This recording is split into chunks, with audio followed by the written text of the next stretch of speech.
Arrogance et humilité. Faites de l'humilité l'une de vos meilleurs alliés pour atteindre l'élévation, parce que les portes du ciel, qui est le royaume de la conscience, sont complètement fermées à l'arrogant. L'arrogant ne les a jamais franchis et ne le pourra jamais.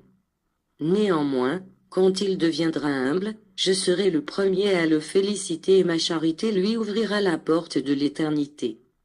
Disciples, voici une autre de mes leçons. En vérité je vous le dis, vous vous éloignez de moi lorsque vous vous croyez fort, grand ou éminent, parce que votre orgueil noie le sentiment d'humilité, mais quand vous vous considérez petit, quand vous reconnaissez que vous êtes comme des atomes au milieu de ma création, alors vous vous rapprochez de moi, parce que, au travers de votre humilité, vous m'admirez, vous m'aimez et vous me sentez proche. C'est au moment où vous pensez dans toute la grandeur et le mystère que renferme Dieu et que vous désirez connaître et comprendre, qu'il vous semble entendre l'écho du murmure divin en votre esprit. Disciples, quand existe, dans l'homme, une véritable connaissance des œuvres qu'il a réalisées, il ne se laisse pas éblouir par la vanité. Il sait que si cet ignoble sentiment pénètre son être, son intelligence se brouillerait et qu'il ne pourrait plus avancer, il stagnerait et succomberait à la léthargie. La vanité a causé la perte de beaucoup d'hommes, elle a abattu beaucoup de peuples florissants et a ruiné vos cultures.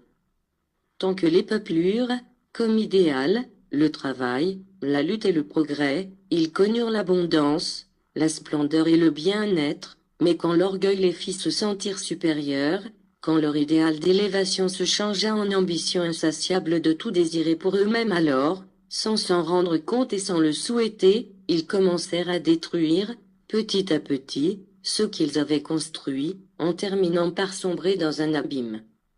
L'histoire de l'humanité regorge de telles expériences. C'est pourquoi je vous dis qu'il est juste que surgisse, dans le monde, un peuple aux grands idéaux qui, toujours conscient de ses bonnes actions, ne s'en enorgueillissent pas. De cette manière, sa marche ne s'arrêtera pas, et la splendeur atteinte jusqu'à présent sera surpassée demain et continuera de grandir dans le futur. En vous parlant de la sorte, je n'essaie pas de vous inspirer seulement des ambitions matérielles, je souhaite que mes paroles soient justement interprétées pour que vous sachiez les appliquer au spirituel ainsi qu'au matériel. La vanité peut ne pas seulement surprendre l'homme dans sa vie matérielle et, comme preuve de ce que je vous avance, voyez les chutes et les échecs des grandes religions, menées à leur base par leur vanité, l'arrogance et leurs faux éloges.